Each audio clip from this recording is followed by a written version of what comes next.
Olá, pessoal! O vídeo de hoje ele é uma continuação do vídeo da semana passada, trazendo as principais definições na área de higienização. Existem vários termos que podem ser utilizados como sinônimos e às vezes eles podem causar alguma confusão. Então, aqui nós propomos trazer esses principais termos, todos eles baseados na legislação. Então, são todos termos oficiais, utilizados pela Anvisa, que é o principal setor que regula essa área de higienização e dos produtos que podem ser utilizados. Então, a gente vai retomar alguns conceitos da semana passada, do vídeo da semana passada, juntamente com novos conceitos. Então, o primeiro deles é a limpeza, que, segundo a RDC 216, é a operação que vai remover as substâncias que estão presentes numa superfície. Então, é todas aquelas substâncias que podem estar presentes lá, como carboidratos, gorduras, os resíduos de alimentos em geral, mas também podem ser terra, poeira, sujidades visíveis em geral.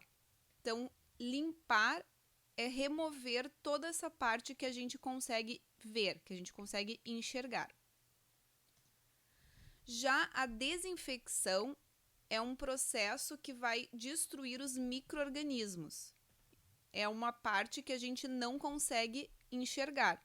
Então, primeiro a gente tem que fazer a remoção daquilo que a gente enxerga por meio da limpeza e após a gente faz o processo de desinfectar aquela superfície, que é remover então aquilo que a gente não enxerga. Quando a gente fala em desinfecção, a gente está falando de um processo que pode ser físico ou químico, mas ele tem que remover os micro-organismos, então aquilo que nós não estamos enxergando. Em geral, a desinfecção ela não vai conseguir remover os esporos bacterianos. Ela vai conseguir remover a maioria dos micro-organismos, mas os esporos permanecem viáveis. Também existe algumas legislações da Anvisa que trazem o termo sanitização, que é basicamente um sinônimo da desinfecção, porque ele também é um processo que vai reduzir o número de micro-organismos viáveis.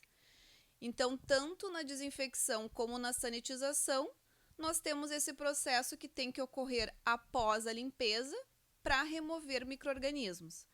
O importante é destacar que a gente não vai eliminar todos os micro-organismos, Nós vamos reduzir esse número para ter uma superfície segura para trabalhar.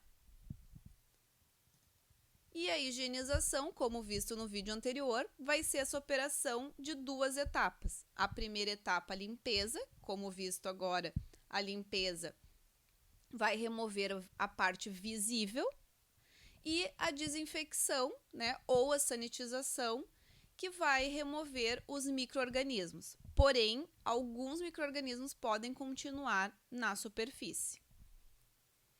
E um termo que vem causando bastante confusão é esse da esterilização. A esterilização é o processo que elimina todos os micro-organismos. Então, o único processo que vai conseguir garantir essa remoção de tudo de forma microbiana que existe é a esterilização. Porém, a maioria dos processos que nós utilizamos, eles não têm essa capacidade de eliminar todas as formas de vida microbiana existentes.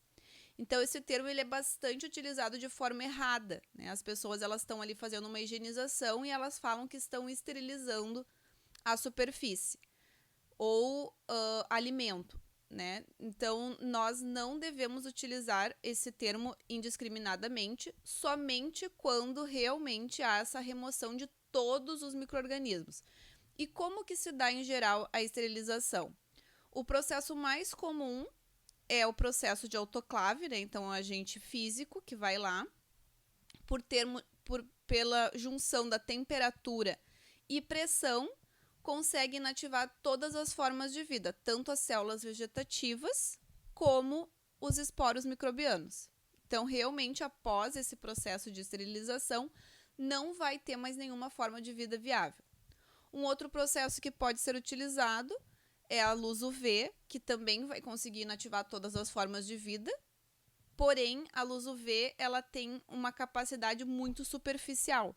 Então, se naquela nossa remoção inicial da limpeza sobrar alguma poeira, sobrar algum resíduo, né, que tampe, que cubra o micro-organismo, ele não vai ser inativado completamente. Então, um dos processos que mais garante é a autoclave por ela ter uma maior penetração. Porém, esse processo ele é muito pouco utilizado na indústria e a maioria das vezes, né, realmente vai ser o processo de higienização que vai ter aquela etapa de desinfecção ou sanitização, que são etapas que não vão eliminar todas as formas de vida. Então, por isso, não pode ser chamado de esterilização.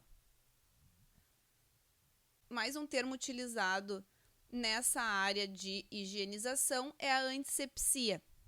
A antisepsia ela pode ser utilizada quando nós estamos falando de pele, né, de tecido vivo. Então, nós não estamos mais falando em superfícies inanimadas, né, como um equipamento, como o chão, a parede. Nós estamos falando da pele do ser humano. Então, quando nós fizemos esse processo de higienização na pele, nós podemos usar o termo de antisepsia. Então, a gente não pode utilizar, por exemplo, esse termo antisepsia para falar de uma superfície inanimada. Mas a gente pode falar em higienização de mãos. Mas o ideal, então, quando se fala em mão, né, em pele, se usa o termo antisepsia, que é essa operação que visa reduzir, né, os micro-organismos presentes na pele do indivíduo. É bem importante que a antisepsia ela nunca vai ser uma esterilização. Então, a gente nunca vai poder falar em uma remoção total de micro-organismos na pele, né? Até porque nós temos a microbiota ali que vive na nossa pele. Então, sempre atentar a esse termo, né, de antisepsia como uma redução no número de micro-organismos que estão ali presentes na mão. E como garantir, então, todos esses processos de higienização? Eles são realizados por meio de produtos, né, que recebem vários nomes, dependendo da legislação em que são abordados. Então, um dos nomes recebidos é desinfetante, né, que é esse produto que ele consegue eliminar a maioria dos micro-organismos, porém não age sobre esporos, a maioria deles. Também pode receber o nome de germicida, né, que é um produto que mata germes, porém também ele não tem essa capacidade letal em todas as formas de vida ao mesmo tempo, né, mas ele tem essa capacidade de matar micro-organismos, que podem ser chamados de germes, então por isso esse outro nome, né, mata germes. Sanitizante, que é também um produto que vai reduzir o número de bactérias a um nível seguro. Então, todos eles, né, são basicamente sinônimos. E, por fim, o termo que é mais utilizado, saneante.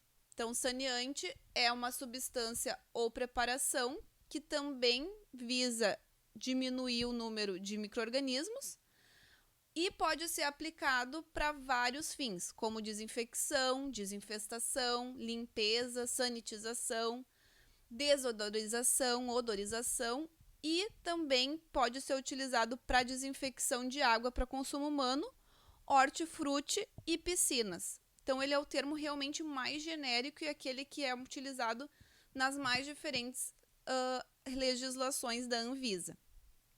Todos os termos que foram mencionados aqui, eles podem ser utilizados e são corretos. Porém, o mais utilizado atualmente é saneante. Então, para finalizar o vídeo de hoje, nós vamos falar sobre os saneantes clandestinos. Esses produtos, eles estão à venda sem a permissão do Ministério da Saúde, ou seja, eles não têm uma avaliação dos seus resultados, se realmente são eficientes ou não, e também não tem um estudo sobre a segurança deles, de como eles devem ser usados, manuseados e armazenados. Muitas vezes a formulação ela não vai ter o ingrediente que vai ter aquela ação que a gente gostaria contra os micro-organismos. Ou mesmo que tenha essa substância, não vai estar na quantidade suficiente para gerar o efeito que é necessário. Por isso, os saneantes clandestinos, em geral, eles não têm ação contra os germes. E por isso é muito perigoso utilizá-los, porque nós poderemos utilizar algo que é tóxico, mas que não vai ter a ação desejada.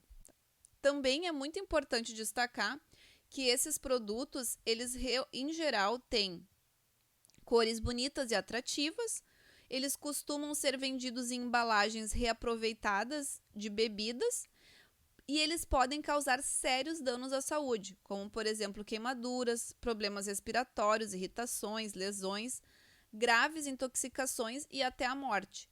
Então, é muito importante que se evite a utilização desses produtos, mesmo que às vezes pode-se pensar num ganho econômico, porque eles serão mais baratos do que aqueles produtos que são legalizados, mas eles têm muitos contras, então não se deve utilizar, devido a todo esse risco que eles podem causar. E como que pode se identificar que esse saneante é ou não clandestino? A principal dica é olhar o rótulo do produto. Então, lá no rótulo do produto vai ter que ter data de fabricação, validade e o número do lote dele, qual o nome do fabricante e importador com todos os dados, telefone, endereço completo. Também deve constar o nome do técnico responsável por aquela formulação, né? Algumas frases que devem constar no rótulo: produto notificado na Anvisa/Ministério da Saúde, ou o número de registro no Ministério da Saúde. Esse número, inclusive, ele pode ser verificado no site lá da Anvisa. Tem uma área onde nós podemos colocar o número de registro e vai aparecer toda a descrição do produto.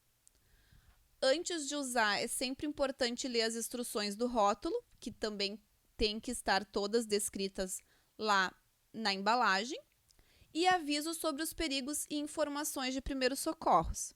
E sempre todo produto deve ter informações do saque. Então, muito obrigada por ter assistido mais a esse vídeo. Curte, inscreva-se e compartilhe.